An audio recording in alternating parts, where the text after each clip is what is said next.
Salve, companheiros e companheiras, camaradas, estamos nas ondas, estamos nas ondas. Boa, bom dia, boa tarde, boa noite. Vamos juntos, estamos nas ondas. Hoje eu vou fazer aqui um vídeo, esse vídeo é exclusivo para os assinantes do canal. Uma maneira de eu agradecer de maneira especial aos companheiros e companheiras que têm me ajudado de maneira mais próxima. Eu quero agradecer aí muito. E esse vídeo já era um vídeo que eu estava pensando em fazer já há muito tempo, porque ele fala uma parte da guerra que me atrai muito, que são os movimentos guerrilheiros, né? São os chamados partisãs. Partisãs são os partidários, né? E isso foi uma cultura da mobilização popular soviética que englobou o período revolucionário, a guerra contra os exércitos brancos, e isso se estendeu durante toda a Grande Guerra Patriótica. O mais bonito dessa história é que essa história coloca em xeque, né, por completo, aquela conversa fiada de que se Hitler tivesse sido um pouquinho mais delicado com os soviéticos, que eles teriam aderido a Hitler, tamanha opressão e humilhação que eles eram sujeitos na União Soviética, sabe? Uma coisa idiota, nada dialética, que eu vou contar hoje aqui com minúcias para que a gente possa enterrar mais essa falcatrua da Guerra Fria. Bom, esses movimentos partisãs, eles começam de forma autônoma, né? Conforme os alemães vão invadindo, né? Vão rumando para leste na União Soviética, muitos soldados do Exército Vermelho vão ficando para trás, que fogem, que não conseguem ser capturados, que conseguem furar o cerco, e aí eles vão ficando cada vez mais a oeste, e a linha alemã vai avançando em direção a leste. Esses soldados que vão ficando para trás, eles vão sendo abrigados pelos civis. E esses civis, eles vão ser os primeiros a cobrar desses soldados do Exército Vermelho que continuasse a luta. Vocês estão aí, têm treinamento, estão armados, estão equipados, às vezes regimentos inteiros conseguiam fugir dos alemães, mas não perdiam contato com a linha de frente, porque os alemães penetraram quase 1.000 quilômetros dentro do território soviético, né? Então, você perdia o sinal por rádio, perdia o contato por completo e você virava um cara autônomo. E esses movimentos começaram a surgir na linha, na retaguarda alemã. Primeiro, esses movimentos eles faziam pequenas sabotagens, botavam minas nas estradas, quebravam as estradas, arrebentavam as sinalizações. Eu vou contar para vocês a Guerra das Placas e a Guerra dos Trilhos, que foram trabalhos feitos pelos partisãs, foi uma iniciativa dos partisãs, tal coisa.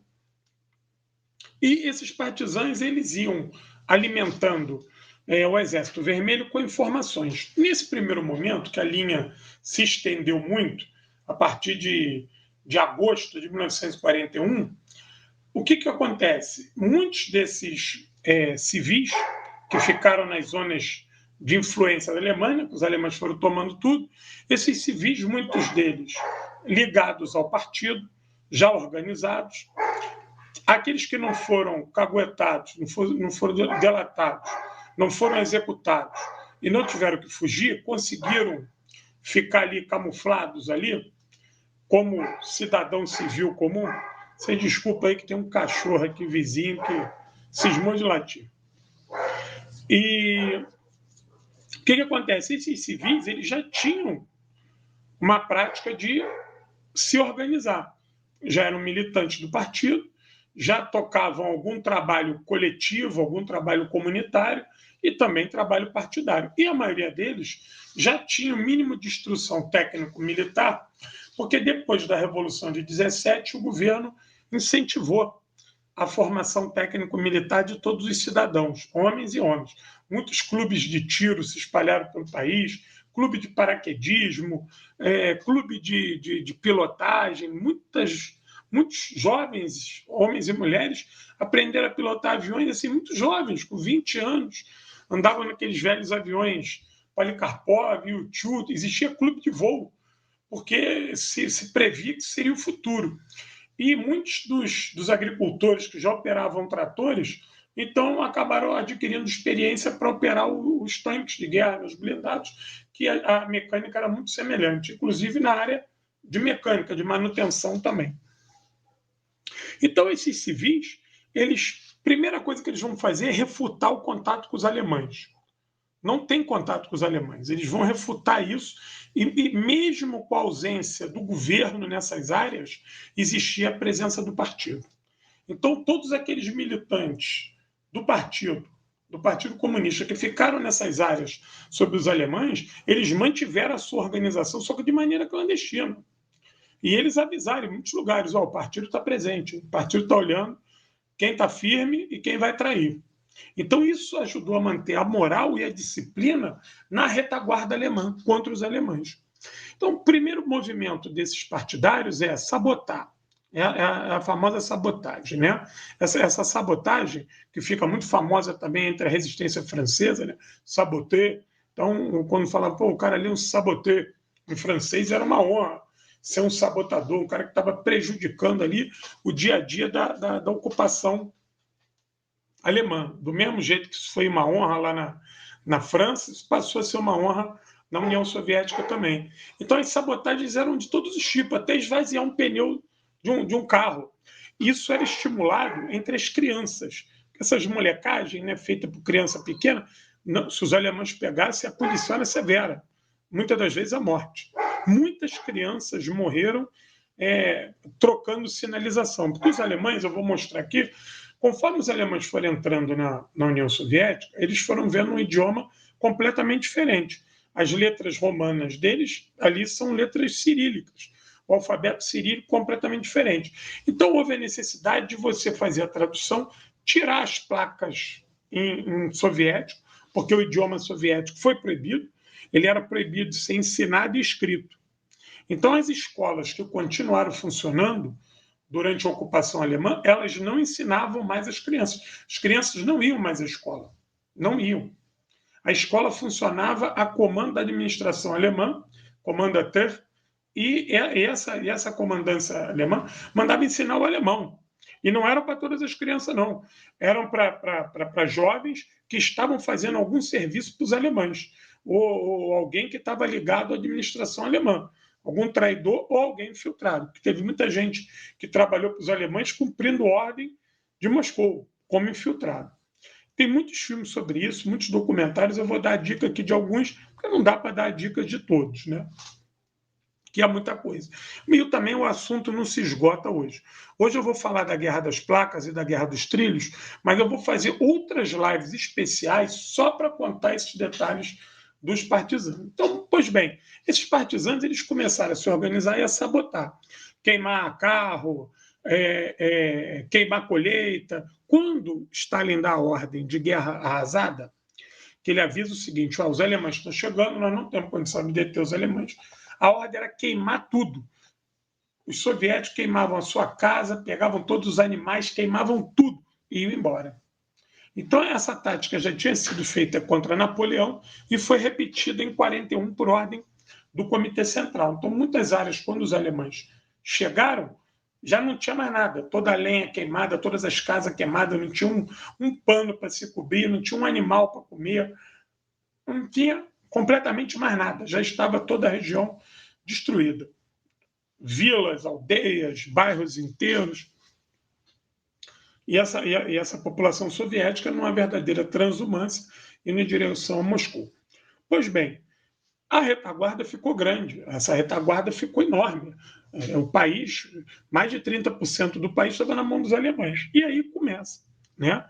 Essas organizações que antes eram organizações civis do partido, elas vão se militarizar, e o mais bonito disso é que é algo instantâneo e autônomo.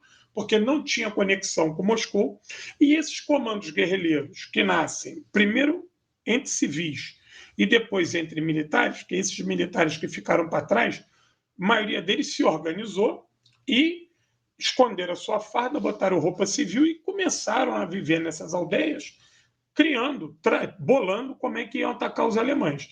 E aí as sabotagens primeiro começam nas estradas, tirando as placas que os alemães botavam em alemão, arrancavam elas, deixavam eles às cenas.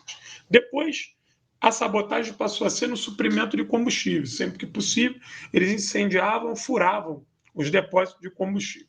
Depois houve a prática de tentar envenenar o maior número possível de fontes de água ali.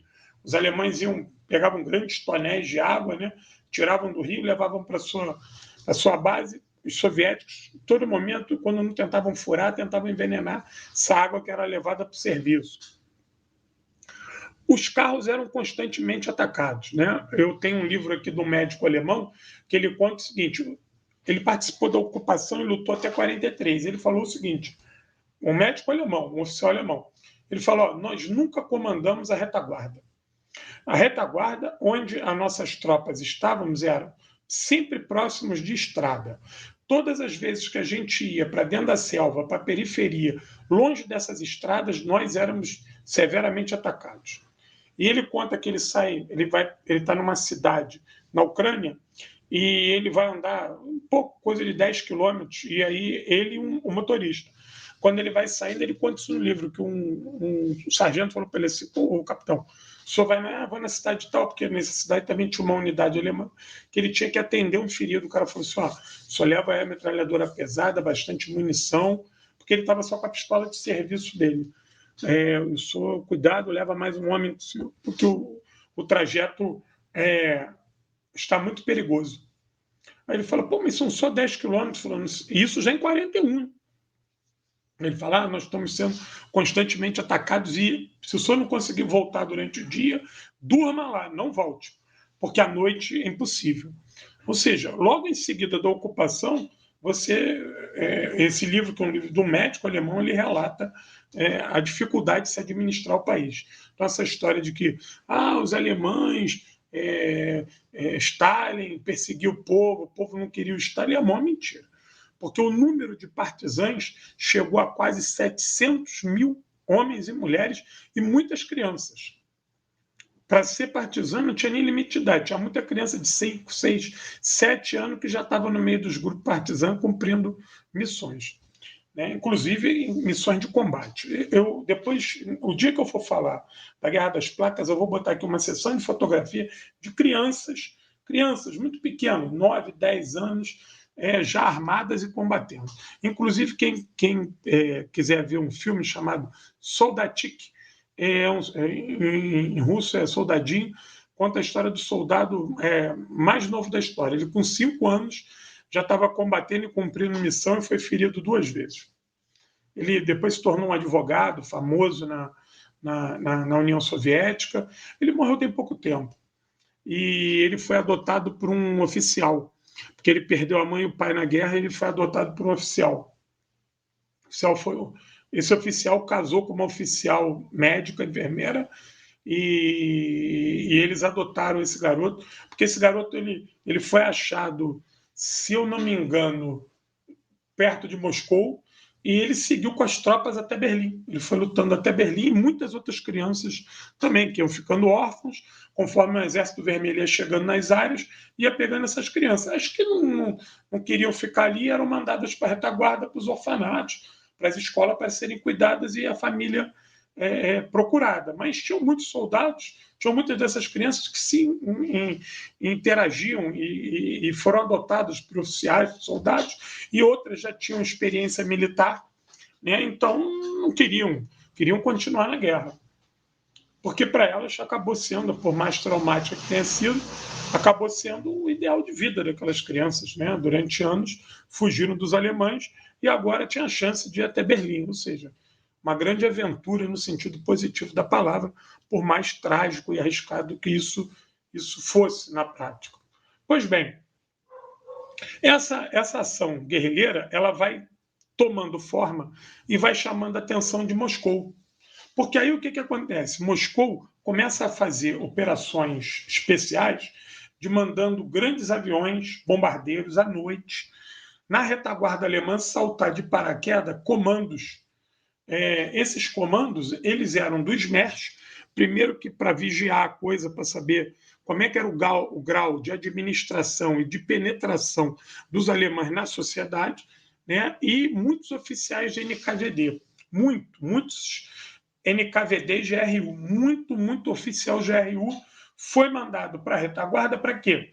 Levando rádios para poder restabelecer o contato com Moscou, com o Comitê Central, com o Stavka, com o Estado-Maior Geral das Forças Armadas, e conforme se restabeleceu o contato com esses grupos guerrilheiros e com os civis que estavam ali cumprindo missões do partido, logo se vê a necessidade de mandar homens para treinar esses grupos guerrilheiros, que tinham grupos guerrilheiros que eram formados por soldados, né? Então esses tinham experiência técnico-militar, mas tinham muitos grupos partisanos que as pessoas só sabiam manusear o armamento, que aprenderam na escola, né? A escola já ensinava a você a manusear as armas, mas não ensinava você a lutar. Tu não tinha experiência de combate, tática, estratégia, isso aí só o soldado regular. Então, essas unidades NKVD, esses homens, né, que eram grupos de 1, 3 e 5 homens, que eram enviados para a retaguarda numa missão secretíssima. Esses aviões só voavam à noite, esses bombardeiros. Essas pessoas eram soltas de paraquedas à noite também, numa área já pré-estabelecida, ou não. Tinham vezes que essas unidades de NKVD, eles vinham como precursores, eles não tinham nenhum contato na área, eles não tinham a menor ideia se a região que eles iam cair tinha alemão muito ou pouco, se a população ia os apoiar e se existia a população. Que a gente não pode esquecer que houve extermínios gigantescos, pogroms absurdos que deixaram essa região da União Soviética muitas vezes vazia de população, né? Então eles chegavam lá, botavam roupas civis, escondiam suas roupas militares, seu armamento, seu rádio, e ficavam ali, um perigo do cacete. Eles não eram da região, não tinham feito o censo, porque os alemães começaram a fazer as aldeias que ficaram de pé, eles fizeram um censo, mandaram cadastrar todo mundo, saber o nome de todo mundo. Então ele tinha que tentar fazer o contato com algum morador ou moradora, ter a certeza que aquele morador não ia caguetar ele para o alemão. Então era todo um trabalho delicado que essas unidades faziam. Eu quero destacar sobre essas unidades um filme que vocês têm que assistir, que é muito bom, chama-se Zoia. Zoia passou a ser o sinônimo da guerrilheira heróica, né? Uma jovem menina, ela vai se integrar à guerrilha muito cedo. A aldeia dela ficava ali na região da Bielorrússia, se eu não me engano, mas depois vocês confirmem aí que a história da Zoia é muito bonita. Eu conto a história da Zoia lá no meu Instagram, no @Guerra Patriótica, entendeu? Quem quiser depois dar um corre lá, essa é a Zoia. Então ela era uma menina muito jovem, cumpriu uma série de ações de guerrilha, inclusive de sabotagem, de assassinato, de explosão, de vigia, e numa dessas ela é capturada. Entendeu? Ela é capturada, ela é barbaramente torturada, é ser viciada de todas as maneiras, uma coisa terrível, aquela Zoia, e ela não vai entregar o seu grupo guerrilheiro, ela não vai falar nada. E o que espantou, inclusive, os alemães foi o fato dela ser muito jovem e ter resistido a uma tortura gigante. No final, ela foi enforcada na frente do vilarejo lá que ela ataca, e que ela era da região, mas ela nunca falou nada, resistiu bravamente. E ela virou heroína. Está aqui, ó. Existem estátuas dela em toda a União Soviética. Agora, não sei como é que está isso, mas acredito que não deva estar, não, né? e ela tinha esse corpo aí muito magrinha, muito franzina, ela ser muito jovem, e ela vai resistir. Então ela se tornou o símbolo maior dos partisãs. Tem um filme muito bom, que vocês podem procurar para assistir, Zóia, com Z, né? Que vai contar a história dela, que exemplifica isso. Como é que ela vai sendo treinada por essas unidades NKVD e GRU, unidades SMERSH também, né? SMERSH é acrônimo de Morte aos Espiões. Deixa eu ver se eu acho aqui uma símbolo aqui do SMERSH, para vocês verem como é que eram as unidades SMERSH aqui, ó.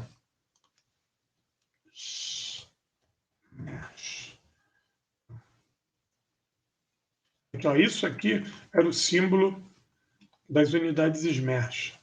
Peraí que eu fui para o lugar errado. Deixa eu abrir aqui.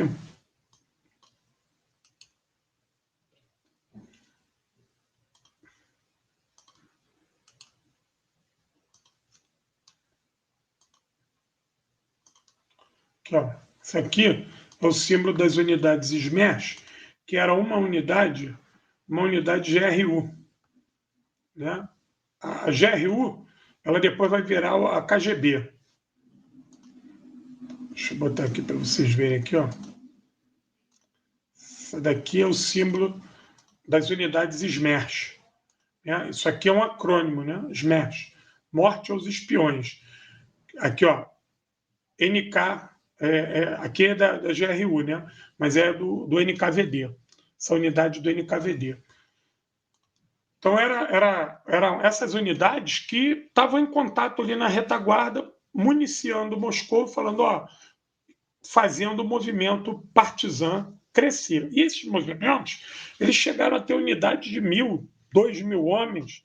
E aí, cara, eles eram os donos da selva, eles os donos da floresta, selva não, perdão, os donos da floresta, eram os donos da noite, eram chamados exército de sombra, porque eles faziam grandes ataques noturnos contra as unidades alemãs. Às vezes atacavam bases alemãs inteiras, quartéis inteiros durante a noite, já que o tráfego de forças alemãs durante a noite era pequeno, porque eles não dominavam além das estradas principais. Então, o movimento partisano vai crescendo militarmente e politicamente. E Moscou percebe isso e fala, ó, nós temos que incentivar isso, isso tem que ser uma bandeira de luta da resistência do nosso povo. Tinham unidades partisãs que usavam o lema lá da Guerra Civil Espanhola, da Passionária, né? Não passarão, entendeu? Eles adaptaram isso para o russo, né? Que seria mais ou menos não vencerão. Eles não vencerão. Né? E esses movimentos eles foram crescendo, e eles foram tomando papéis maiores, porque conforme eles iam crescendo, iam desempenhando tarefas mais complexas, eles iam operando em consonância com o exército soviético, o exército vermelho, com as forças regulares. E aí você vai ter partisano trabalhando nas áreas de rios, ajudando a Marinha Vermelha, você vai ter partisano trabalhando nas áreas portuárias, passando informação para a Marinha Vermelha, para unidades de submarino, você vai ter partisãos passando informação direta para as unidades de bombardeiro, para a Força Aérea Vermelha, para ela atacar determinados locais. Então, houve todo um processo de formação desses partisãos que eles foram tão profissionais, que, ao final da guerra, todos esses partisãos receberam patente equivalente ao do Exército Vermelho e foram aposentados. Foram desmobilizados. Né? Aqueles que sofreram ferimentos graves e não podiam trabalhar, sendo partisã, ele tinha uma patente. Mesmo na partizã, era dividido em patente, era a mesma patente do Exército Vermelho. Então, se ele sofresse um ferimento grave, ficasse inválido na guerrilha, ele, ao final da guerra, ele estava aposentado com a patente dele do Exército Vermelho, correspondente do Exército Vermelho. E teve partisã que, ao final da guerra, decidiu entrar para o Exército Vermelho, não quis retornar para a vida civil. E aí ele foi fazer escola Funde, né? Escola do Exército Vermelho, e foram fazer outras academias e acabaram ficando como militares. Academia Funde, que é a academia de base deles, do Exército Vermelho, e seguiu, porque se adaptou aquilo ali bem. Outros tantos não, voltaram para suas vidas civis, né? E não quiseram mais ser militar, foi só aquele momento da luta. Nesse sentido, eu vou deixar a dica aqui de um livro de uma pessoa que eu conheci. Desculpa porque a imagem, eu não achei uma imagem melhor, eu tenho um livro aqui, mas a imagem contempla aqui, que é esse aqui, ó. Os Guerrilheiros Judeus. Eu conheci esse aqui da direita, é o senhor Natan, entendeu? Natan Kimenblai. Conheci ele pessoalmente, tenho fotografia com ele. Ele faleceu tem pouco tempo, e ele era civil, um jovem, já contei a história dele outras vezes, mas com certeza tem gente aí que não conhece, esse é o irmão dele. Eles eram moradores da Ucrânia, de origem judaica, os alemães chegaram, mataram a família dele toda, e ele e o irmão dele correram, receberam a rajada de metralhadora e correram, não foram atingidos. A partir dali, eles ingressaram na guerrilha, se eu não me engano, o irmão dele, que era mais velho, com 12 e ele com 11. Eles lutaram a guerra toda, de 41 a 45. Como eles fizeram parte de um comandos muito conhecido, que era do comandante Kofipak, que se tornou uma lenda entre os guerrilheiros. O comandante Kofipak, ele era do Exército Vermelho, mas ele estava nesse grupo que perdeu ali o contato em 41 na invasão dos alemães e se reorganizou. Tanto que o Kofipak termina a guerra como general Kofipak. E a unidade do general Kofipak era uma das mais temidas na Ucrânia. Os alemães que estavam na Ucrânia tinham um verdadeiro pavor. E o meu querido e saudoso Kimenblai, né, o senhor Natan Kimenblai, ele tinha a patente de coronel do Exército Vermelho. Ele termina, você vê, um jovem de 16 anos, ele ia fazer 16 anos quando a guerra acabou, ele recebeu a patente de coronel do Exército Vermelho pela quantidade de luta que ele travou, batalhas que participou, alemães que ele matou, armas que ele capturou, missões perigosas que ele desenvolveu. Está aí. Quem quiser comprar esse livro, é muito legal. Ele conta toda essa epopeia dele e do irmão dele, é uma coisa fantástica. Deixa eu ver aqui, peraí. E filme. Eu vou dar uma dica de um filme aqui. Eu já dei a dica do Zoya, mas tem esse do Daniel Craig, que o nome original é Defiance, né? Mas o nome é Liberdade. É um livro que também, um filme que também conta sobre os judeus soviéticos e a luta deles na resistência a comando do Exército Vermelho. Então, tu vai ver aí que as duas unidades que eu contei aqui, tanto do livro quanto desse filme, eles vão trabalhar em consonância com o Exército Vermelho. E o outro filme que eu quero dar a dica, que também é sobre a Ucrânia, que é o Vai Veja. Quem não assistiu, assista esse clássico, que é simplesmente fantástico, o Vai Veja. E sabe o que é interessante? O maior número de partisãs de guerrilheiro vieram da região da Ucrânia. E sabe o que é curioso? Quando a gente escuta aquela mentirada do tal do Holodomor, a grande fome, que o povo da Ucrânia odiava os soviéticos, era disso. Sabe como é que a gente derruba essa mentira? Mostrando que mais de 70% das forças guerrilheiras que lutaram na União Soviética eram da Ucrânia. Como é que uma região que foi tão maltratada, tão espizinhada, foi a que mais forneceu guerrilheiros? Entendeu? Então, a gente vai destruindo essas mentiras da Guerra Fria, que são repetidas naquela tônica do Goebbels, né? Uma mentira várias vezes repetida torna-se uma verdade, com esses pequenos detalhes. Né? O estudo detalhado mostra essas contradições. Então, eu mostrei aqui 2 filmes e um livro que falam especificamente da Ucrânia, onde o movimento guerrilheiro era gigantesco, intenso, entendeu? Unidades que chegaram a ter 2.000 homens na floresta agindo contra os alemães. Mas óbvio que teve guerrilha na Crimeia, teve guerrilha na Prússia, teve guerrilha nos Estados Bálticos, teve guerrilha urbana contra os alemães, teve guerrilha no Cáucaso. Então, toda essa região ela forneceu ao Exército Vermelho apoio a nível guerrilheiro. Outro livro que eu quero indicar, já que eu já me antecipei aqui dos livros, é esse aqui, ó. Peraí. Esse livro, ele tem 2 volumes. Ele é um pouquinho mais difícil de achar, mas ele é muito bom.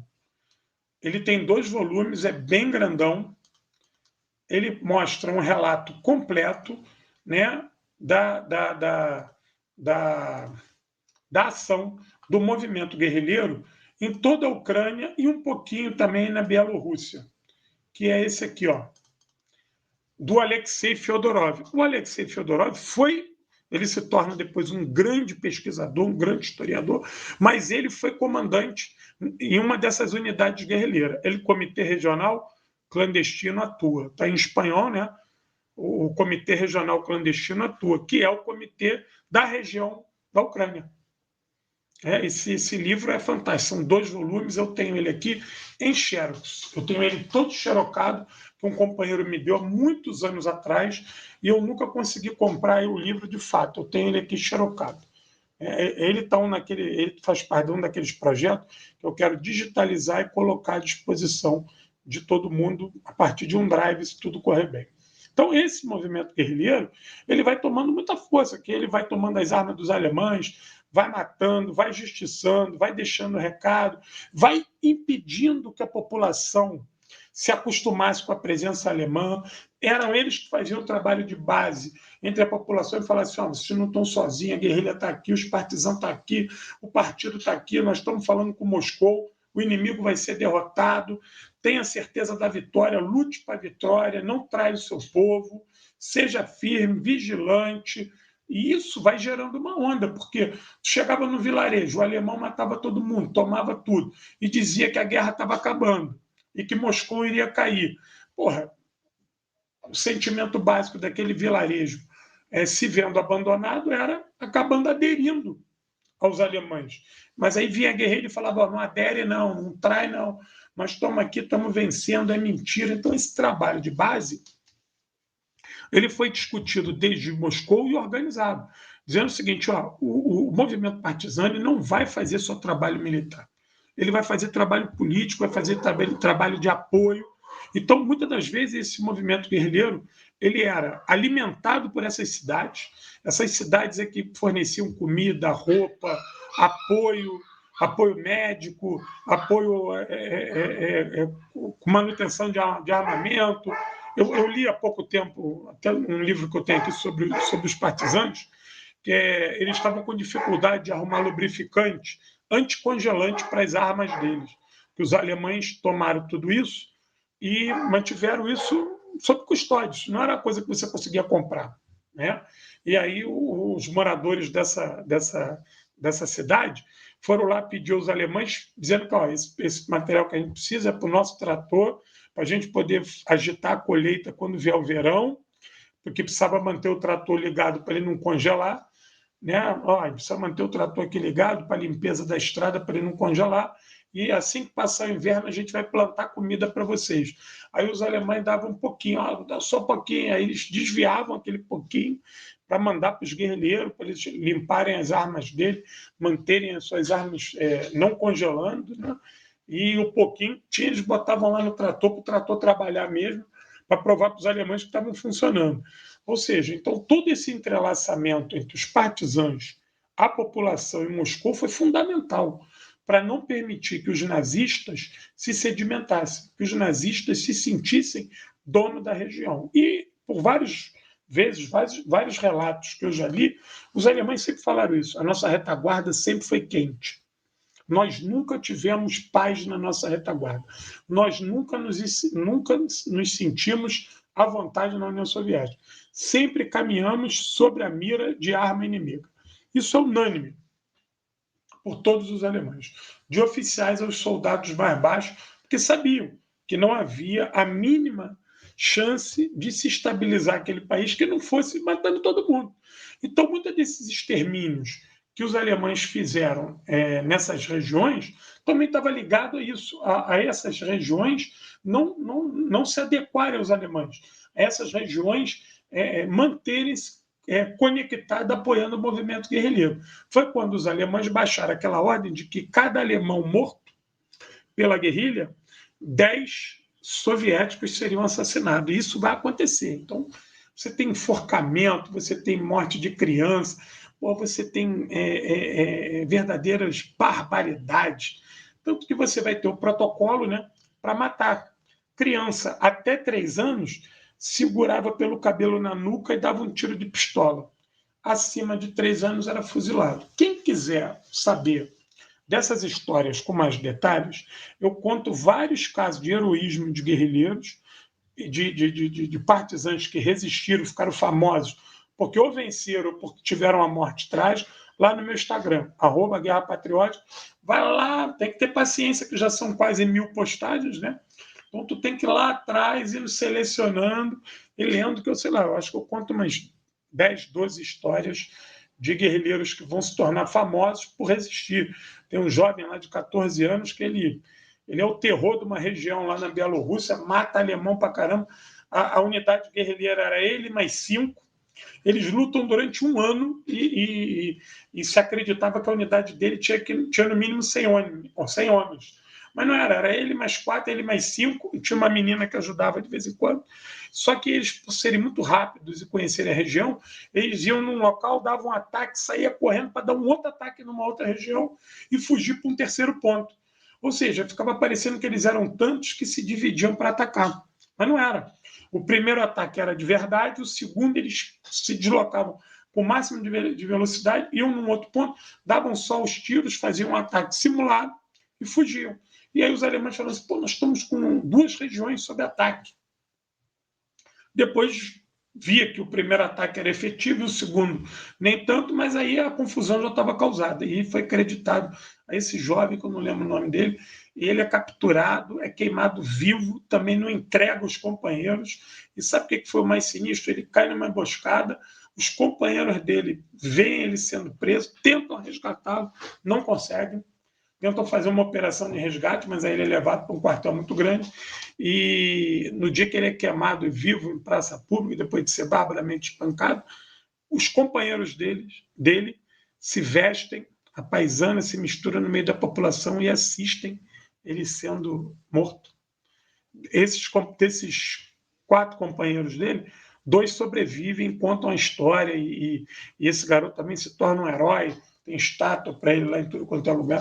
Então, essas histórias de heroísmo, né, de exemplo, isso era reverberado na mídia. Então, Moscou trabalhou muito habilmente com a questão da propaganda, de falar, nós não estamos sozinhos, não, o povo está resistindo, o partido está presente, nas áreas mais remotas não há tranquilidade. Para vocês verem, Sebastopol caiu em 42. No início de 42, Sebastopol cai. E Sebastopol era uma área urbana, era uma cidade de fortaleza. Os alemães vão deportar um bando de gente, vão matar tantas outras, vão esvaziar Sebastopol. Por quê? Porque a unidade de resistência e sabotagem dentro de Sebastopol era muito grande.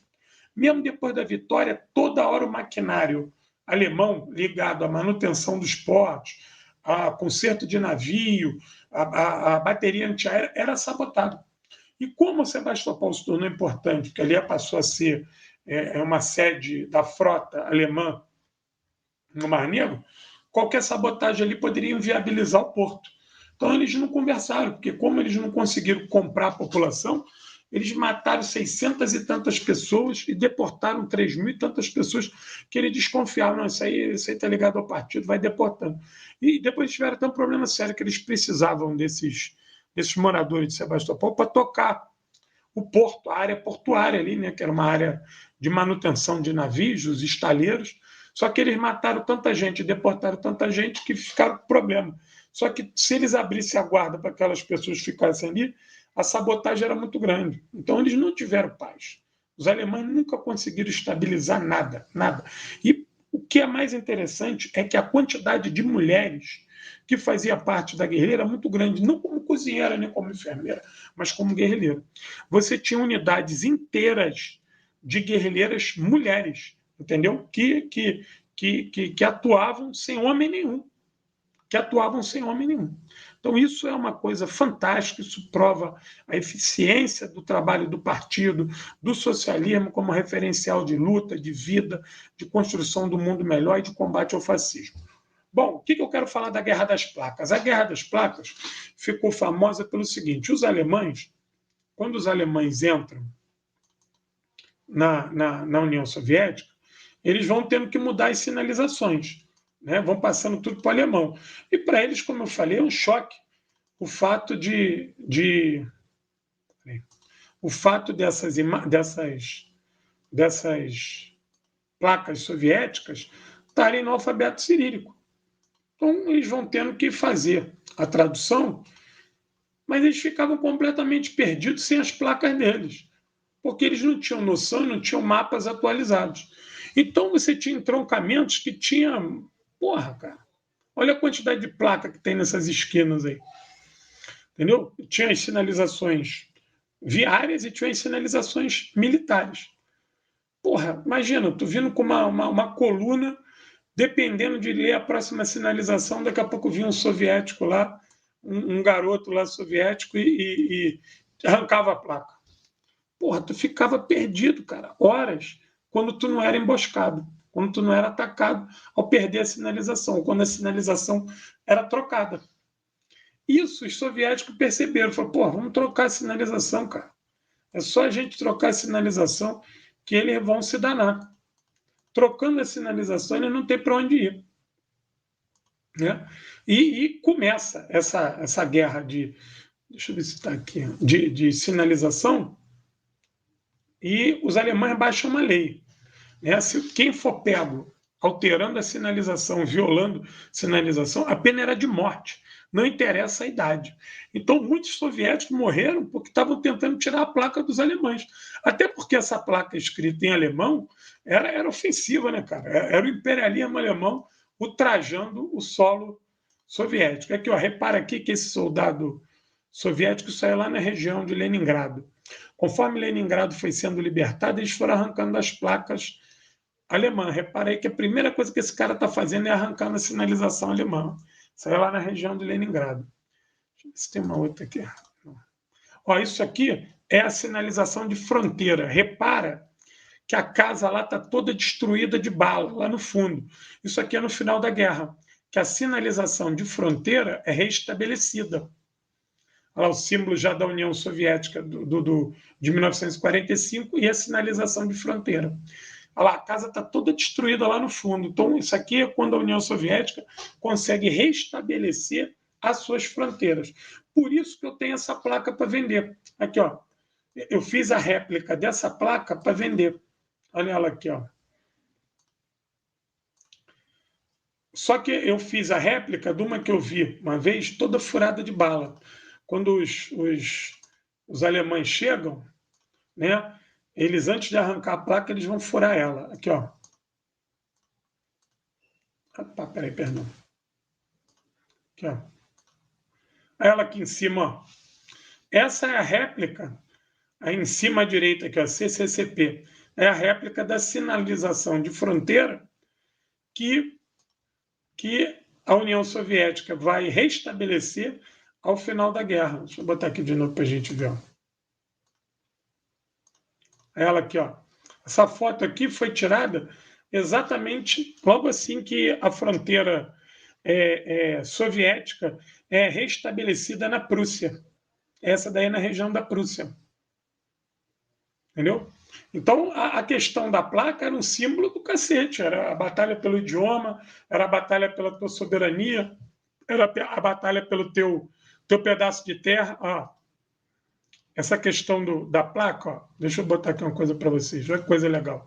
O soldado soviético vai chegar em Budapeste e vai escrever Budapeste em cirílico. Olha ele escrevendo aí. Tá vendo a placa da Budapeste? Repara que a placa está toda furada de bala aí. Olha lá, ele está escrevendo Budapeste em cirílico.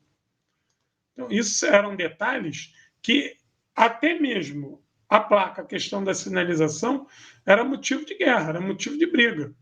Isso contava entre a vida e a morte. Quer ver? Deixa eu ver se eu pego uma outra placa aqui legal. Eu tenho muitas imagens sobre placa, mas eu deixei para a gente fazer sobre a Guerra das Placas, que é uma história assim, muito legal, que eu quero contar para vocês. Não tem mais aqui não. Deixa eu botar aqui umas imagens dos guerrilheiros, para vocês verem como é que é uma coisa diversa. Ó. Essa imagem que eu vou botar aqui são de 3 guerrilheiros. Repara que um deles está com a farda do Exército Vermelho. Eles foram capturados pelos alemães, obrigados a cavar a própria cova antes de morrerem. Olha eles aí. Ó. Perdão, 2 estão com o uniforme do Exército Vermelho e um com uniforme paisano, com roupa paisana. Isso aí é uma foto antes deles serem fuzilados. Entendeu? Então, essa era a pena para os guerrilheiros. A raiva aos guerrilheiros ela era maior, muitas vezes, do que do próprio Exército Vermelho, porque os guerrilheiros não davam trégua para eles, não deixavam eles dormir. Ó, essa imagem aqui é outra história que eu quero contar para vocês, que é a Batalha dos Trilhos. O que é a Batalha dos Trilhos? Moscou depois vai organizar com os partisãs. Repara como é que ficou os vagões aí, tudo para o alto. A sabotagem dos trens, porque eram através das ferrovias que os alemães mandavam mantimentos para suas forças na linha de frente, lá em Moscou. Porque com o frio você não conseguia mandar por avião. E a grande quantidade de carga também, o transporte aéreo se tornava ineficaz, então tinha que ser por trem. Então os guerrilheiros começaram a se especializar em sabotar trem, destruir trem. Então essa é a chamada Batalha dos Trens. Olha aí os guerrilheiros aí. Repara aí a mulher aí. Ó. É quase impossível, não é impossível, você não ter formações guerrilheiras com bastante mulheres. Entendeu? Aqui, ó. Essa é a cena aqui legal. Esse aqui é um oficial do Exército Vermelho. E aqui está uma guerrilheira. Esse oficial do Exército Vermelho ele vem para ajudar a organizar a luta guerrilheira. Aqui uma mulher guerrilheira que é um oficial do Exército Vermelho. Pode ver que ele está equipado aí com binóculo, é um oficial precursor. Assim, a zóio livre. Então, a Guerra dos Trilhos, deixa eu botar mais aqui da Guerra. A Guerra dos Trilhos é uma desgraceira para os alemães, porque a sabotagem era muito grande. E você não conseguia vigiar toda a ferrovia, né, cara? Eram quilômetros e quilômetros de ferrovia, uma hora ela ia embora. Eu também não trouxe fotos melhores, porque eu vou deixar para fazer o especial sobre a Guerra dos Trilhos. Aqui, ó, essa é a locomotiva alemã destruída, virada. Porra, os alemães ficavam putos, né, cara? Os alemães queriam matar um. Quando pegava, era covardia mesmo, matava os guerrilheiros, porque eles não tinham paz. Essa foto que eu vou mostrar para vocês, ela é uma foto clássica do movimento partisã guerrilheiro. Talvez vocês já tenham visto ela, e ela foi colorida por computador, então ela às vezes parece com tonalidades diferentes, mas ela mostra a força aí da guerrilha, entendeu? São camponeses que estão aí na luta guerrilheira. Então você tinha muito dessas unidades guerrilheiras. Olha aqui, ó, isso aqui é um instrutor soviético dando instrução para os guerrilheiros, para os partisanos, ensinando aí como é que usa a pistola TT-33, a Tokarev Tula. É porque como as imagens são coloridas por computador, né, então a tonalidade da farda fica muito semelhante à roupa dos civis. Mas era característico entre os civis essa boina octavada. Essa boina octavada era muito característica. Então, isso é um oficial, provavelmente NKVD, dando instrução para os guerrilheiros. Essa imagem são de guerrilheiros partisãs sendo executados pelos alemães. Ó. Minutos antes, os alemães fotografavam tudo. Olha lá, repara que são 3 homens e ali do lado deles tem 3 pás. Eles foram obrigados a cavar a própria cova e depois executados. Essa era a pena para os guerrilheiros. Então, a vida dos guerrilheiros ela não era fácil, não. A vida dos guerrilheiros era de muita dificuldade, porque se capturado fossem, era pena capital. Os soldados do exército alemão, não. Do exército vermelho, não. Muitas vezes era capturado e levado para campo de trabalho forçado, campo até de extermínio, mas não ia ter a sua execução ali. Os guerrilheiros, não. Eles tinham execução sumária por estarem se insurgindo ali contra a retaguarda alemã. Ó, repara essa foto aí que bacana aí, ó. Todos civis. E repara que eles aqui já têm medalha.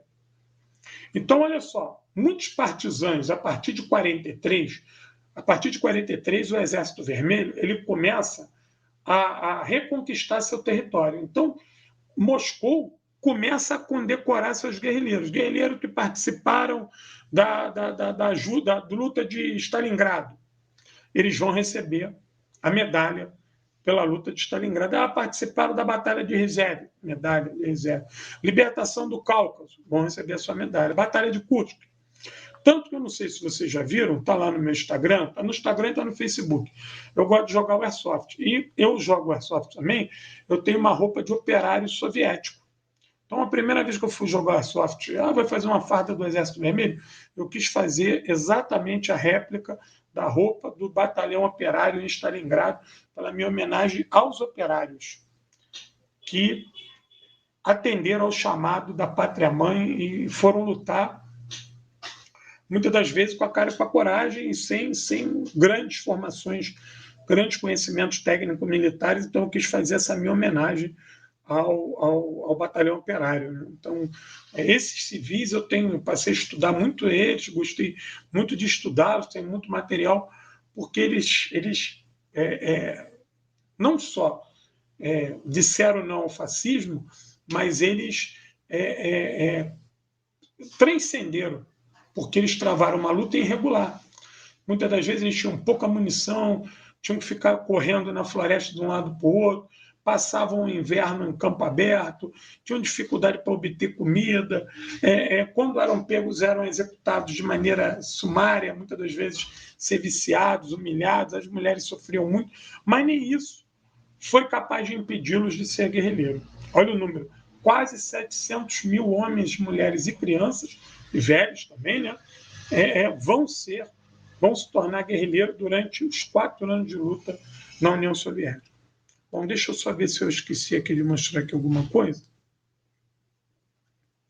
Não falei dos livros, falei da Guerra dos Trilhos, que é chamada assim, a Guerra dos Trilhos, e da Guerra das Placas. O que eu tenho para falar da Guerra dos Trilhos é o seguinte: agora em julho a gente faz 80 anos da Batalha de Kursk. E a Batalha de Kursk ela foi coordenada com o movimento guerrilheiro. A vitória em Kursk só foi possível graças ao movimento guerrilheiro. Graças ao movimento guerrilheiro. Por quê? Porque foi o movimento guerrilheiro que vai travar a principal batalha dos trilhos, que é a sabotagem, a sabotagem do grosso do material que foi transportado para a Operação Cidadela, grosso dela. Então, isso foi uma operação coordenada com Moscou. E realmente, quando a Operação Cidadela começa, né, a Batalha de Kursk, os alemães reclamaram muito que muito material deles, munição, comida, insumos, demorou ou não veio. Porque, pela primeira vez, o número de trilhos destruídos e de trens sabotados foi tão grande que o governo alemão não conseguiu contabilizar a tempo. Eles só conseguiram perceber o tamanho do prejuízo depois da Batalha de Kursk. Porque eles passam para a defensiva e vão recorrer aos seus estoques de munição, de material para consertar os seus veículos, os seus aviões, e não tinha isso. Isso ficou perdido na Guerra dos Trilhos. A quantidade de trilhos e trens destruídos que antecederam a Batalha de Kursk foi preponderante para ferrar com a vida dos alemães, não só na Batalha de Kursk, mas o pós-Kursk. Porque eles não conseguem, de maneira tão veloz e fácil, fazer a manutenção e o seu recompletamento, não só de comida, munição, mas também de insumos para a manutenção dos seus veículos, seus aviões, porque esse material ficou perdido na Guerra dos Trilhos, que foi gigantesca, foi uma coisa absurda.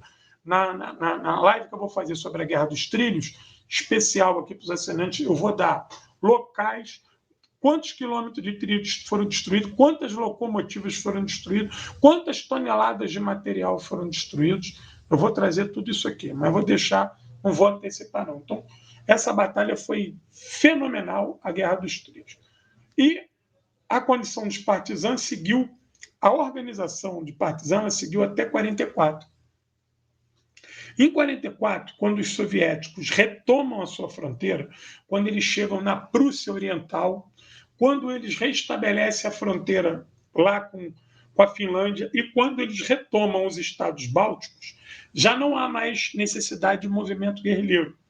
Então, todos os guerrilheiros que quisessem entrariam para o Exército Vermelho. Aqueles que quisessem voltar para a sua vida civil, eles eram estimulados. Pelo contrário, a União Soviética não queria nem que eles seguissem para Berlim, porque havia necessidade de retomar a vida civil, a manutenção do país, voltar à produção, reconstruir as casas, as fábricas, reorganizar as famílias. Então, muitos desses guerrilheiros foram desestimulados pelo próprio governo. Mas olha só, não precisa mais lutar não, volta para a tua vida civil, que a gente está precisando de você, muito mais como civil do que militar. Mas teve guerrilheiros que vão exigir de querer lutar, e aí ficava sob a tutela da frente.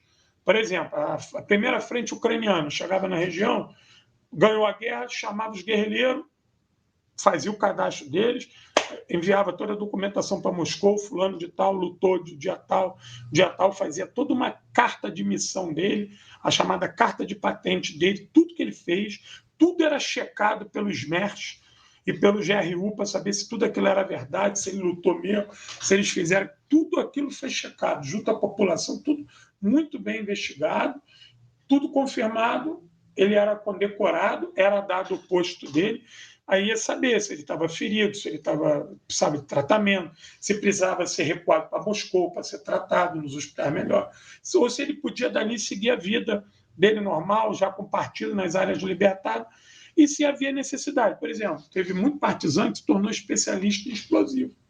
Esse cara, ele era uma mão de obra importante. Ele foi se tornar sapador e pontoneiro. Bota o cara aqui nas unidades de sapo, entendeu? É importante ele aqui. Muitos partisanos se tornaram atiradores de elite, que a vingança dos atiradores e das atiradoras era essa questão de estarem escondidos e tacando fogo, espalhando terror, né? Matar um oficial, começava um barato-avô. Esse cara ele era convidado a continuar. Agora, poderia ter regimento que precisava de homens. Então, essa unidade guerrilheira aí está sendo convocada para continuar a luta. Vai marchar até Berlim. Precisamos de vocês, ou não. E tinha gente que também não precisava. Aí, o cara tinha que pedir muito, pelo amor de Deus, tinha que, conversar com o comandante, tinha que ter carta do teu comandante guerrilheiro te recomendando, porque às vezes as unidades que estavam na tua região já estavam completas e não precisava mais, precisava agora reconstruir o país. E você ir marchando seria desnecessário, já que muitas das vezes tu era um profissional do partido dedicado, tinha que reorganizar isso. Muitos guerrilheiros ficaram também para trás, já como soldados do SMERSH, para poder limpar a região. Muitas regiões, o Exército Vermelho chegou, matou os alemães, botou para correr e foi embora. Mas ficaram espiões, traidores, também unidades de alemães que acabaram fugindo e ficaram na floresta, agora eram eles que eram os sabotadores, entendeu? Então você teve que em muitas regiões, principalmente na Polônia, em áreas da Ucrânia, nos estados bálticos, na Prússia muito. Então você teve que deixar esses guerrilheiros, agora já como soldados do Exército Vermelho, porque eles conheciam a região. Então a experiência deles ali com a geografia, foi pedido a eles, vocês vão ficar aqui agora como unidade SMERSH, ou como GRU, para a gente limpar a área, saber que não tem traidor, porque tem isso também. Teve gente que traiu, tinha que ser cobrado, você tinha que montar tribunal para julgar, para ver se ia ser fuzilado, se ia ser preso. Você tinha que mandar fazer o levantamento dos mortos. Então, você teve todo um trabalho do pós-guerra que esses guerrilheiros foram usados pela sua experiência, pela sua fidelidade, pelo seu compromisso. Então, ficaram ali. E teve outros tantos que, dependendo da necessidade da unidade que se acantonou na sua região, convidou eles já como soldados regulares do Exército Vermelho, com a patente equivalente, como eu falei para vocês, marcharam para Berlim e foram lutar em Berlim já como soldados regulares, como foi o caso do Soldatic, que eu aconselhei a vocês verem o vídeo. Então, a vida do guerrilheiro, do partizan na União Soviética, ela foi um momento de virada na guerra muito importante, porque ela nunca permitiu que os alemães se sentissem donos da terra. E isso espalhou. Você pode ver que teve movimento partizan guerrilheiro em todos os países, todos os países. Na Iugoslávia, o Tito vai se tornar um cara muito famoso, ser um comandante guerrilheiro, né? Tem um filme muito bom sobre a guerrilha iugoslava, depois quem puder procurar, chama-se A Batalha de Inverno, muito legal, baseado na história real, muito bom. E o filme, a parte final do filme o Exército Vermelho aparece lá para salvar os guerrilheiros iugoslavos. Do caralho, muito bom. Tem muitos outros bons filmes que falam sobre os partisãs na Itália, na França, entendeu? Na Tchecoslováquia. Teve outros movimentos partisãs muito bacanas na Europa, mas, obviamente, o da União Soviética. Teve na Albânia, teve na Grécia, mas o soviético foi o maior de todos, porque envolveu toda uma população. Então, com isso, hoje, a gente se desfaz de duas mentiras. Primeiro, essa história de que houve Holodomor, que o povo ucraniano foi massacrado pelos soviéticos, que foi a Ucrânia que forneceu o maior número de guerrilhas e guerrilheiros contra a ocupação alemã e sob o comando de Moscou e do Comitê Regional Ucraniano, né? Outra coisa que a gente tem que desfazer é essa coisa de que o exército soviético era antissemita e maltratou os judeus.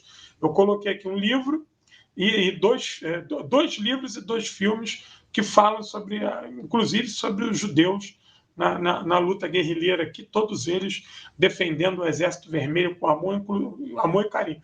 Inclusive o Sonatan aqui, ele é um homem muito rico, ele vai se tornar um homem milionário, que ele é daquela joalheria famosa.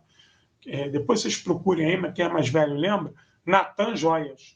E ele é de origem judaica, ele tinha a patente de oficial do exército israelense também. E ele é um cara milionário. Eu, às vezes que eu conversei com ele, eu nunca vi ele fazer nenhuma defesa do socialismo, mas ele sempre defendeu a União Soviética e o camarada Stalin.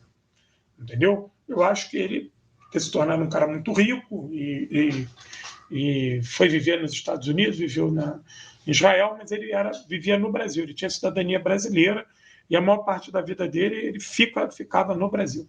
Tanto que ele falava português perfeito, os filhos e netos são todos brasileiros. Eu, inclusive, falo aqui com a filha dele, é uma pessoa muito bacana também, o Sonatan.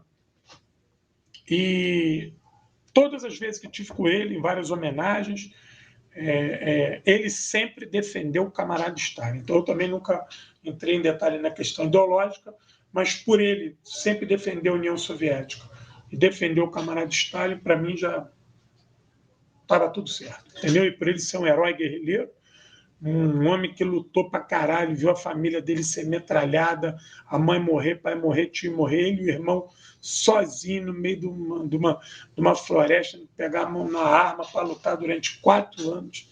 Montou a história desse homem para mim, e eu conheci ele, apertar a mão dele, tive com ele umas 3 ou 4 vezes.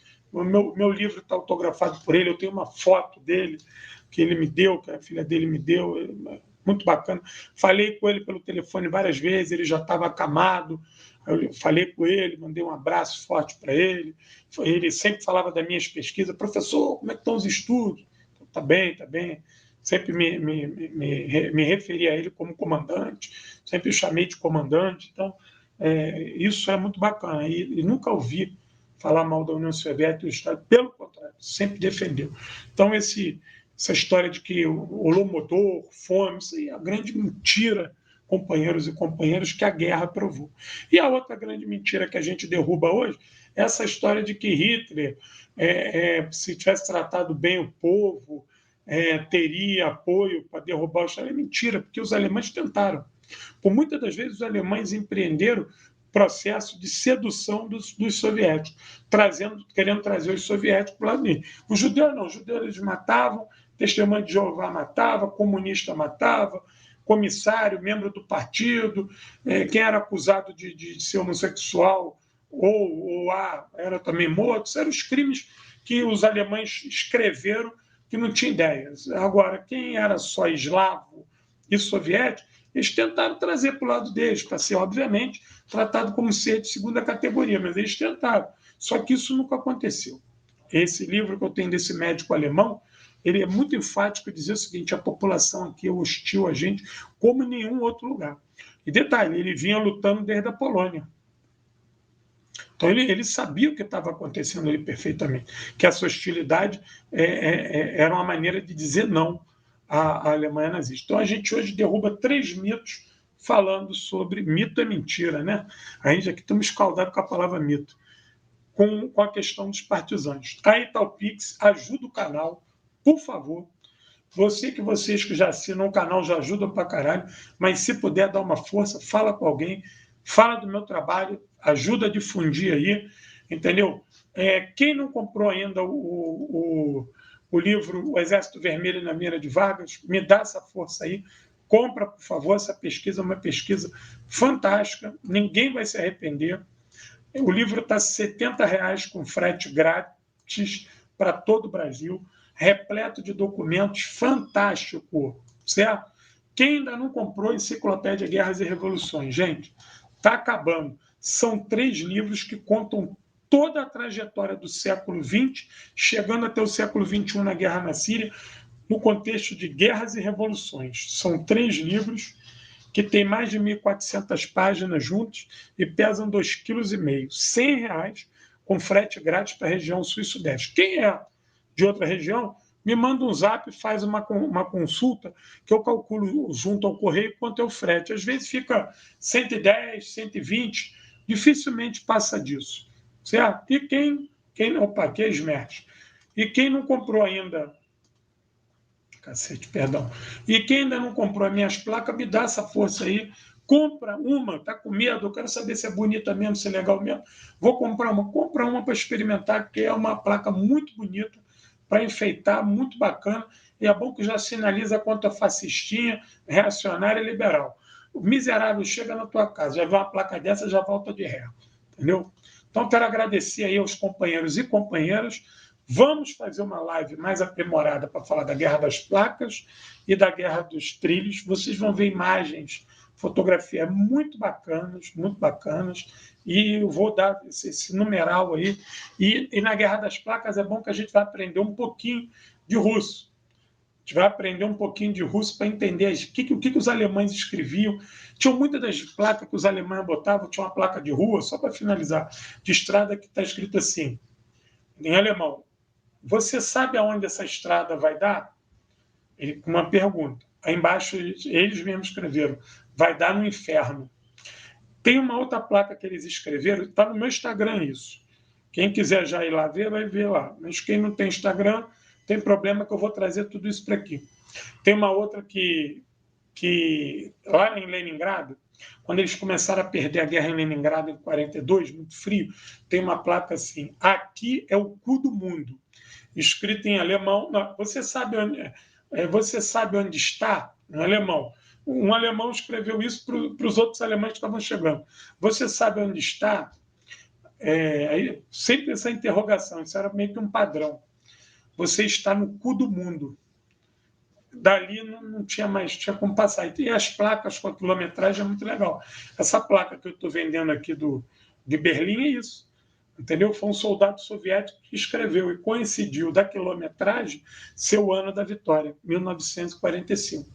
Então, as placas tinham as quilometragens, tinham os destinos, e isso é uma parte muito bacana, que eu não conheço ninguém que tenha estudado isso, mas eu decidi estudar, né? E é bem curioso. E vou contar a Guerra dos Trilhos, vocês vão ver como é que era a sabotagem do trilho, qual era o material que usava, como é que eles se vestiam de alemão.